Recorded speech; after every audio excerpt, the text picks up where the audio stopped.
Film diawali dengan memperlihatkan kediaman Presiden Amerika Serikat bernama Benjamin, yang mana pada saat itu dia akan berangkat untuk menghadiri acara kepresidenan, dan cerita akan berfokus kepada pengawal presiden yang bernama Mike Benning. Good evening, Mr. President. 5 minutes, sir. Thanks, Mike. Mike sendiri bertugas menjadi pas pampres untuk mengawal, menjaga, melindungi presiden dan menjadi sahabat baik baginya. Do I really have to come with you guys? I mean, I've been on... Merry Christmas. Thank you, sir. Dan di tengah perjalanan tak disangka terjadi sebuah insiden yang mana mobil di depannya tergelincir sehingga membuat mobil presiden menabrak dan akan terjatuh ke jurang.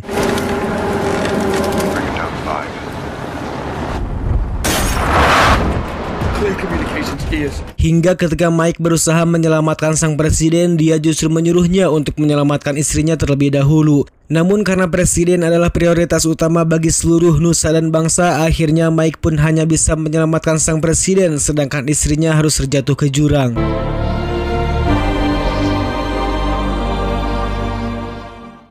Beberapa tahun setelah kejadian tersebut, Mike Benning akhirnya dianggap gagal untuk melindungi keluarga presiden.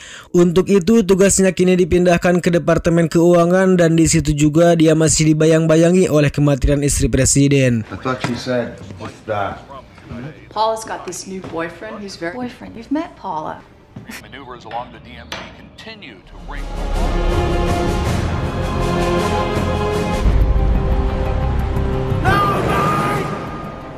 Hey, Camp David. Do we really have to go? Sementara itu, scene beralih ke Gedung Putih dengan memperlihatkan Pak Presiden dengan para menterinya beserta anggota DPR. Di tempat itu, mereka sedang mendiskusikan tentang negara Korea Utara yang terus masuk ke perbatasan Korea Selatan, yang mana sebagai negara sekutu, sang presiden harus mengambil tindakan untuk membantu Korea Selatan dalam menyelesaikan masalah tersebut. Military action to get the North Korean. Personally, I like to try to avoid a war. What time is Minister Lee to arrive? 7 o'clock this evening.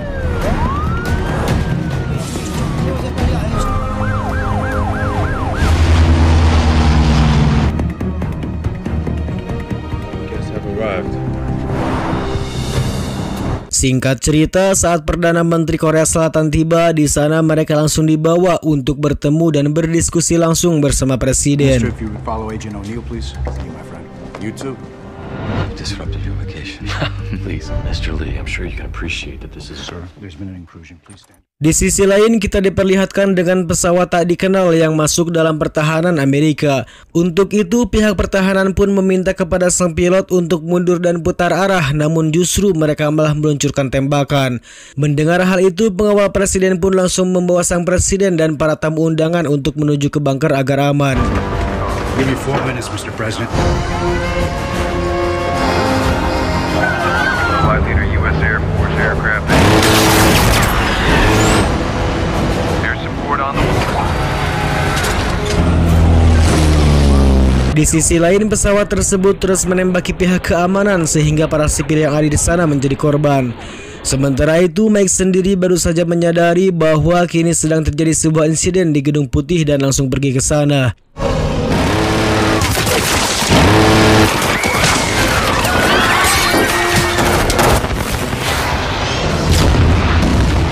Dan setelah ditembak oleh pihak angkatan udara, pesawat itu pun akhirnya bisa dilumpuhkan.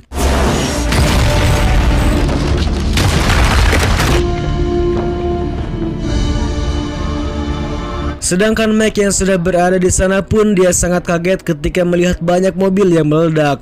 Dan di tempat itu juga Mike melihat ada beberapa orang yang tengah menyerang warga sipil yang faktanya itu merupakan perbuatan para teroris.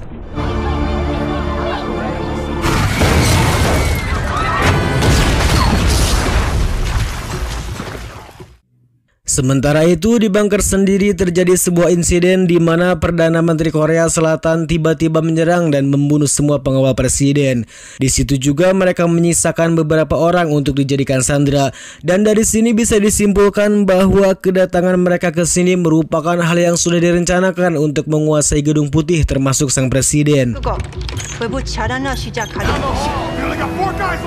Di sisi lain, Mike sendiri terus berusaha mencoba untuk melumpuhkan para teroris. Namun karena kalah jumlah, akhirnya para teroris itu pun berhasil masuk ke dalam Gedung Putih dan menghabisi para penjaga.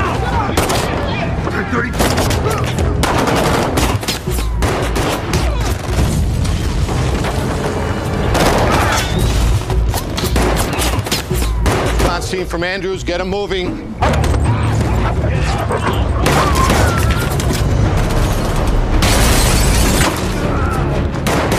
Where's the president? I don't know. Copy that.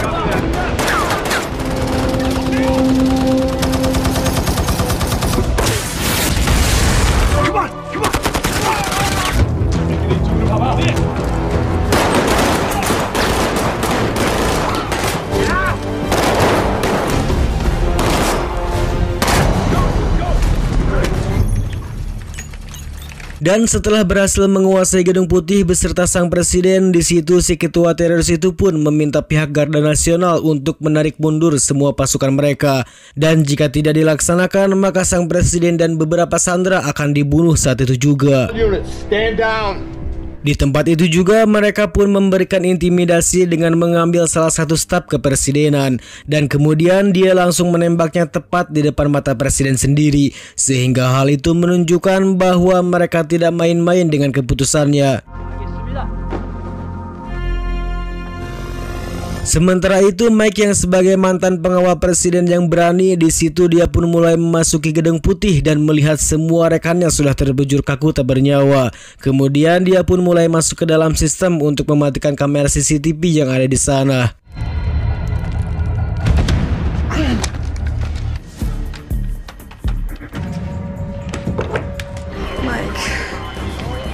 Beralih kepada sang ketua teroris yang mengatakan kepada Benjamin bahwa mereka ingin Amerika menarik mundur semua pasukannya di Korea. Dan dia juga menegaskan bahwa pihak Amerika jangan ikut campur dalam perselisihan antara Korea Utara dan Selatan. What's the going rate for Seoul these days? A fucking rookie compared to you. Scene beralih ke markas pertahanan di mana kita diperlihatkan dengan seorang pria bernama Alan Trumbull yang kini diangkat sebagai presiden Amerika sementara, yang mana dia dituntut untuk memberikan perintah agar semua masalah ini cepat selesai. Clear the 10 block radius. Sir. Tak lama kemudian mereka pun mendapat kontak dari Gedung Putih yang ternyata itu dari Mike Banning. Kemudian Alan menanyakan tentang solusi lain untuk menyelamatkan sang presiden kepada para menteri. Mereka menjawab untuk saat ini tidak ada langkah yang bisa menyelamatkan sang presiden, namun dia bisa menugaskan Mike Banning untuk mengantisipasinya karena dia sudah berada di Gedung Putih. Dan mereka akan mengandalkan dan memberikan kesempatan kepada Mike Banning untuk membebaskan sang presiden. They shut the power down. Lights off and ice. Get back with you. Tak lama kemudian dia mendapat telepon dari ketua teroris yang mengatakan bahwa dia meminta untuk segera menarik pasukannya dari Korea. Dan jika tidak dilakukan dengan segera, maka dia akan membunuh sang presiden di depan media. MZ, Seoul, and all of South Korea. Mary, get me some coffee. Dan selain Amerika menarik pasukannya, ternyata mereka juga menginginkan kode nuklir di Amerika Serikat. Yang mana kode nuklir itu sendiri dibagi menjadi 3 kode dan hanya diketahui oleh presiden dan 2 menterinya. Dan saat dia mendapat ancaman akan dibunuh, akhirnya si menteri pun terpaksa memberitahukan kode nuklir tersebut. Tango. Juliet.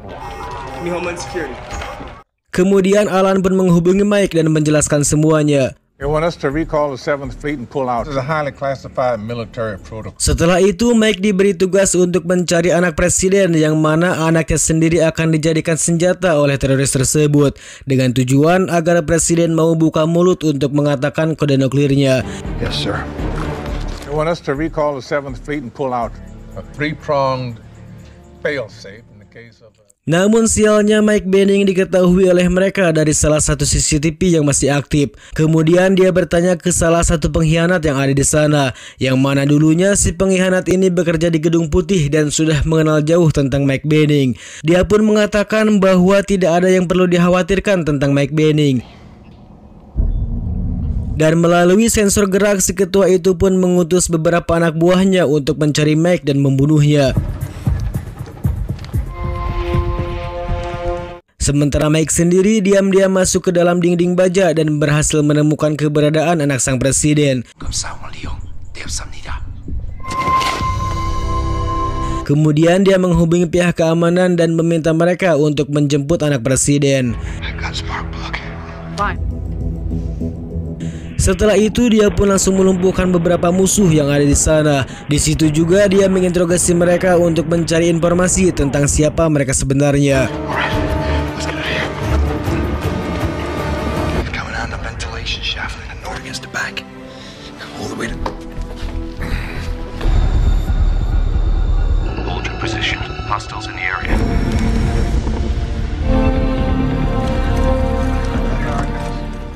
everyone around the world that united and strong.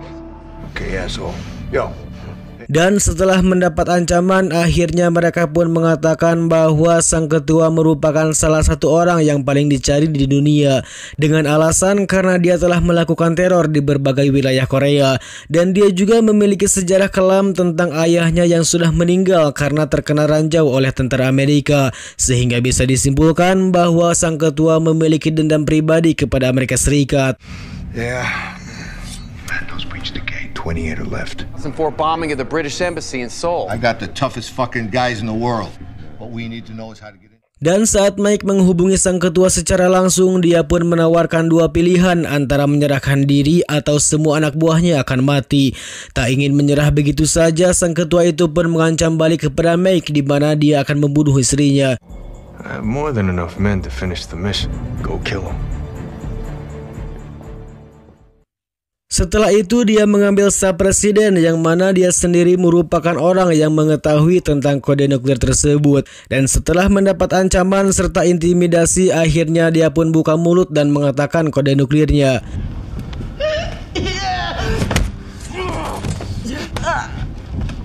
Give it. Code has been entered. Di sisi lain, si pengkhianat akhirnya bertemu dengan Mike Benning di sebuah ruangan. Namun tanpa Mike sadari, awalnya dia menganggap bahwa dia merupakan orang yang selamat dari insiden ini. Tapi pada akhirnya terjadi aksi baku hantam antara Mike Benning dan rekannya sendiri yang mampu dimenangkan oleh Mike. We gotta keep moving. I can't think straight.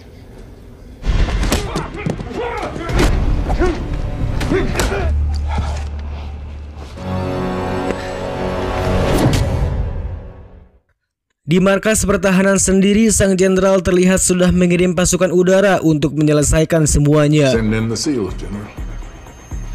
About fucking time. Yes, sir. Sementara itu, para teroris sendiri menggunakan senjata yang ada di Gedung Putih untuk menembak jatuh pesawat tersebut.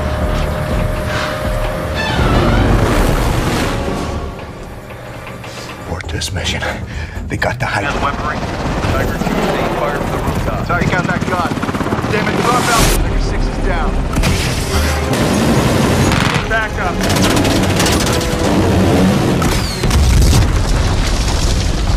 Dan akibat perbuatan si jenderal yang terburu-buru dalam tindakannya, sang ketua teroris itu pun menjadi sangat marah dan membunuh staf presiden yang lain. Yang mana hal itu dilakukan sebagai tanda bukti bahwa jangan pernah macam-macam dengan mereka. Dan mereka juga meminta sebuah helikopter untuk bisa pergi dari sana. It's banning. Kemudian si jenderal meminta kepada Mike untuk membiarkan pasukannya untuk maju menghadapi musuh. Sedangkan Alan sendiri yang merasa bahwa si jenderal sudah seenaknya mengambil keputusan, dia pun memarahinya agar tidak terburu-buru dalam mengambil tindakan. Giving them the helicopter. Sir, you are acting president now. Setelah itu Mike kembali menghubungi musuh dan memberikan peringatan untuk yang terakhir kalinya bahwa dia tidak akan keluar dari tempat ini selama Bapak Presiden belum dibebaskan. Di situ juga si ketua memutuskan untuk keluar dari bunker dan membawa para sanderanya, yang mana dia akan mengancam semua pihak dengan menembaki si wanita di hadapan media. To the press, because I know you like Her. Namun sayang rencananya itu gagal saat Mike tiba-tiba muncul di sana dan menembak mereka semua sehingga si wanita berhasil diselamatkan. Terry McMillan, sir. With bulges, wires. Negative.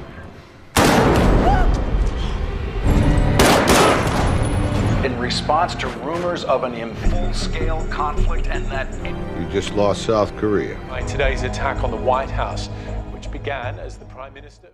Sementara si ketua teroris itu sendiri kini kembali masuk ke bunker dan memutuskan untuk pergi dari sana dan membawa presiden.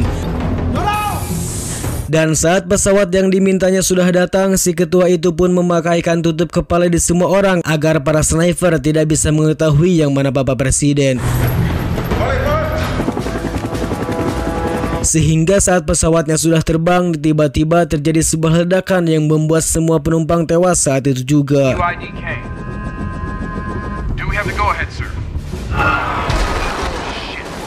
Atas kejadian tadi akhirnya membuat semua orang terkejut saat melihatnya. Sedangkan Mike sendiri masih meyakini bahwa ledakan tersebut hanya menimpa kepada anak buah si teroris saja.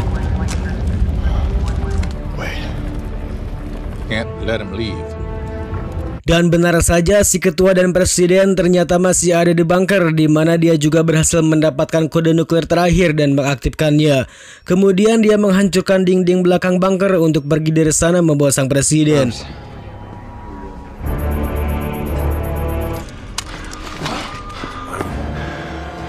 I don't need to make them in the silos. Time to go, Mr. President. Dan faktanya di sana juga sudah ada Mike yang sudah menunggu mereka sehingga terjadi aksi baku hantam yang kembali dimenangkan oleh Mike.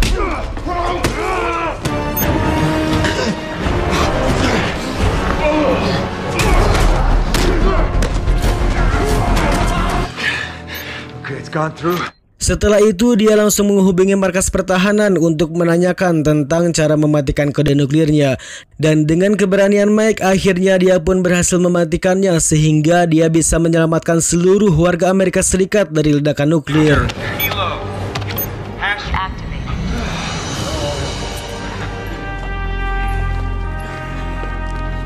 Singkat cerita, kini Bapak Presiden langsung dibawa oleh tim medis untuk diberi perawatan di Rumah Sakit Hasan Sadikin. Sorry about the house, sir. And they will be a way of life. To fouls. To get back.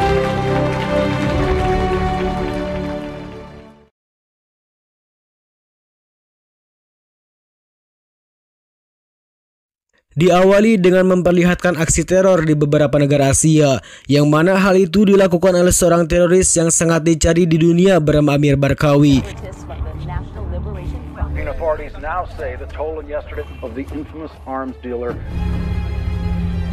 Di situ juga dia baru saja tiba di pesta pernikahan anak perempuannya. Namun tanpa mereka sadari ada sebuah drone yang mengincar rumahnya dan meledakannya sehingga semua keluarganya tewas. We need to discuss the agent in his circle. And absolute.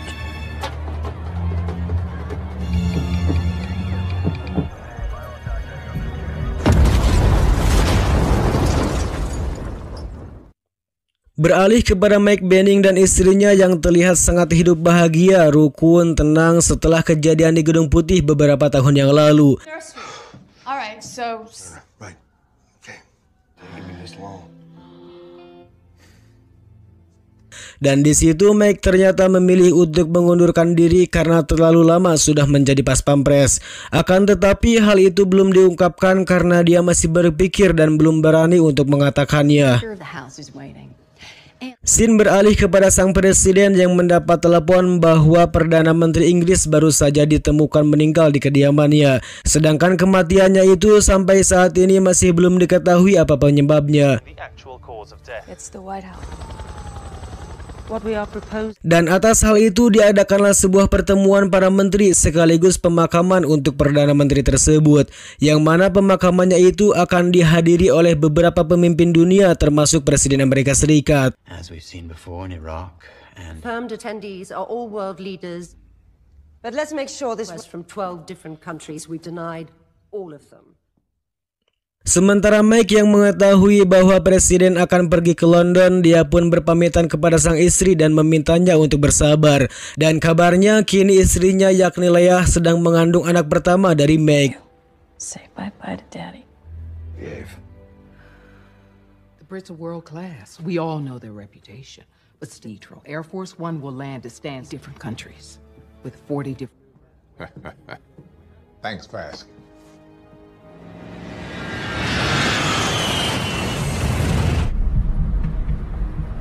I need your undivided best. Sehingga saatnya tiba, semua pemimpin dunia terlihat baru saja tiba dengan kendaraannya masing-masing. Di tempat itu juga seluruh keamanan ditingkatkan untuk menyambut kedatangan mereka semua.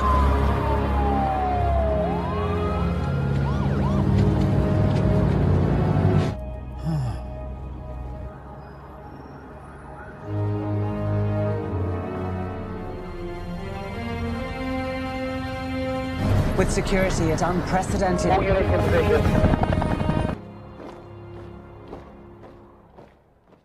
Dan tanpa mereka sadari, pihak keamanan mereka ternyata telah disusupi oleh kelompok teroris yang menempelkan bom di bawah mobil.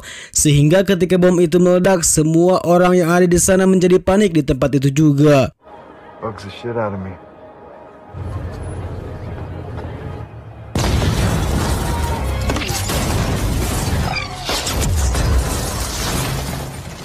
Dan faktanya pertemuan tersebut ternyata sudah disabotase oleh pihak teroris. Sementara Mike yang kebetulan berada di sana, dia harus berjuang untuk melindungi sang presiden dari semua ancaman yang menimpanya.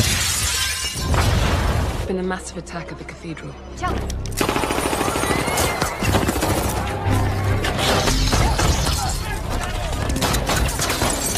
Tak cukup sampai di situ, para teroris itu pun kini tersebar di beberapa tempat untuk menghabisi para petinggi yang lain. Sehingga beberapa pengawal presiden termasuk presidennya sendiri harus tewas saat itu juga.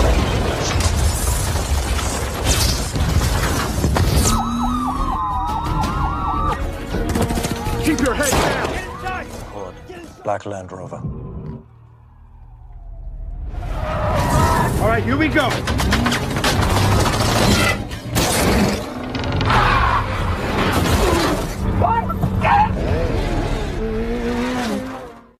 Dan faktanya semua serangan itu sengaja dilakukan oleh Amir Barkawi untuk membalaskan dendamnya atas kematian keluarganya 2 tahun yang lalu. Dan semua serangan ini dibantu oleh anak pertamanya yang kini kehilangan kakinya saat insiden itu. Dan dia ditugaskan untuk meretas sebuah sistem yang ada di London. Dimulai dengan mematikan listrik dan jalur kereta dan dilanjutkan dengan meledakkan gedung pencakar langit. We just changed the world.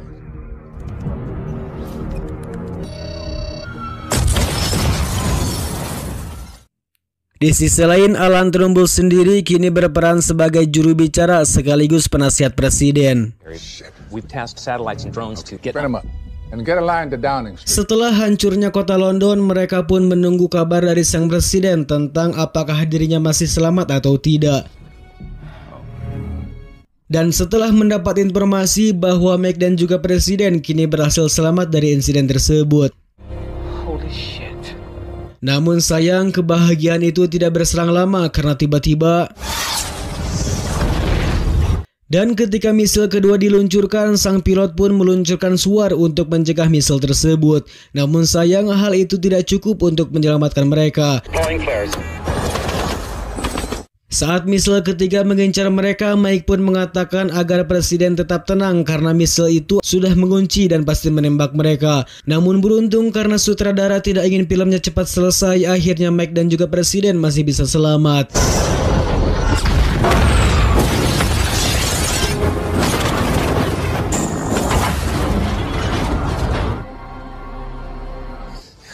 With me? Get out of the chopper. Ben. You gotta see your kid.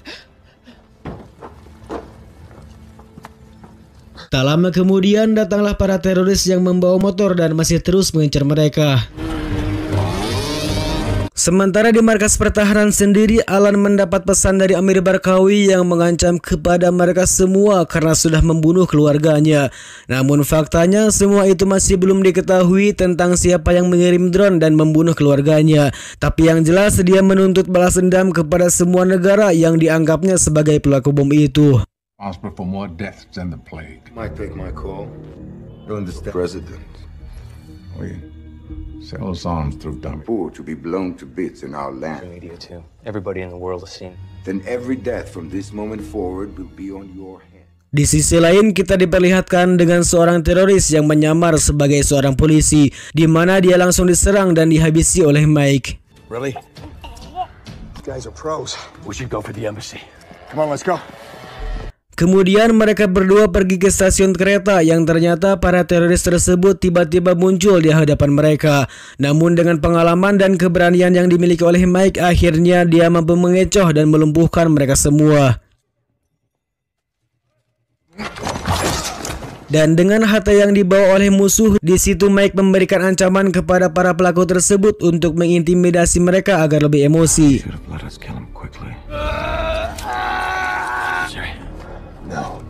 Di markas sendiri, Alan melihat Mike yang sedang mengarahkan senjatanya, dan hal itu merupakan sebuah tanda dari Mike bahwa Mike akan pergi menuju lokasi markas MI6, di mana Mike Benning sendiri dulunya merupakan mantan agen khusus di markas tersebut.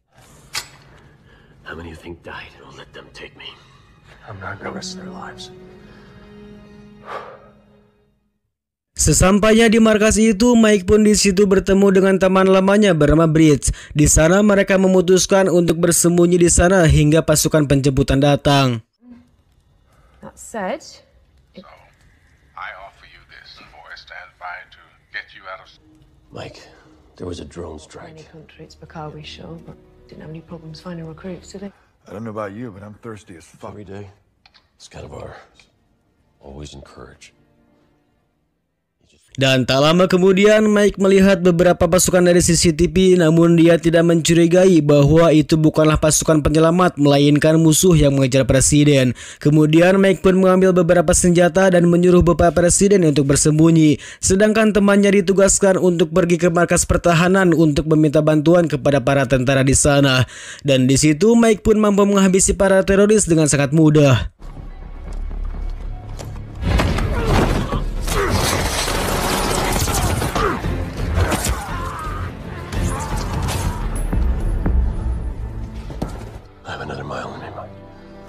Di sisi lain, teman Mike yang sudah sampai di markas, dia pun memberitahukan kepada mereka tentang keberadaan Mike dan Presiden, dan dia meminta kepada pasukan penyelamat untuk datang ke sana dengan cepat. Sementara itu, Mike langsung pergi ke markas MI6 menggunakan mobil. Namun saat dalam perjalanan, mereka justru mendapat serangan yang membuat mobil mereka terguling. Dan beruntung tak lama datanglah pasukan penyelamat yang membantu Mike dan langsung pergi dari sana untuk menyelamatkan sang presiden. You wanted us to find Bakawi's mistake? No known communication in. Tell SAS that we're going to make a house call.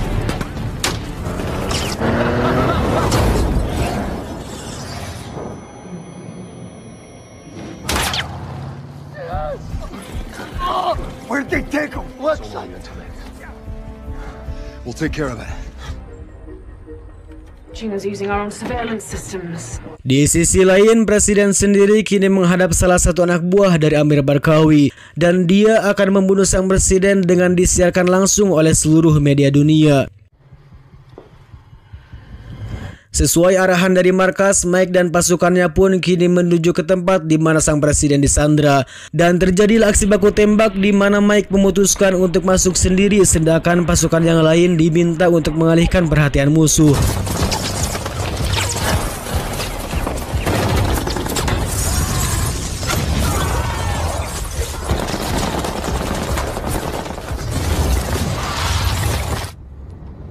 President's being held in this room. Don't shoot me!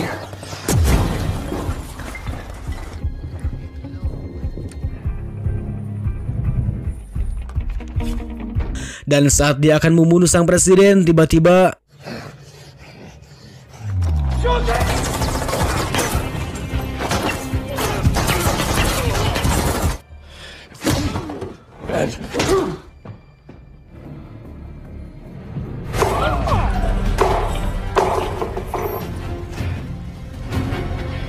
Not a fucking flag! Fucker ever die? namun ternyata dia kini masih hidup dan kembali menyerang mereka untuk membunuh presiden. Tak punya pilihan lain, Mike langsung meminta kepada para pasukan untuk meledakkan tempat tersebut saat itu juga.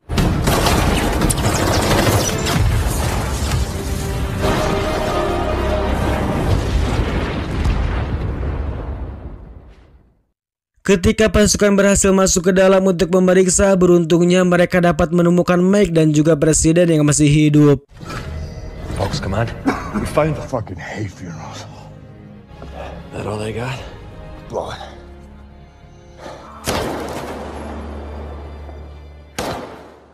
Kemudian Alan menghubungi Barkawi dan mengatakan bahwa dia harus bertanggung jawab atas insiden ini, di mana Alan juga mengirimkan drone ke tempat tersebut dan membunuhnya beserta semua pasukannya.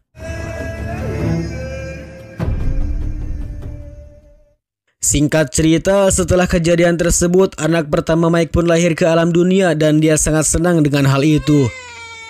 He's says you reckon to be passionate about, Lynn? We live in a dangerous world, and we have few good options.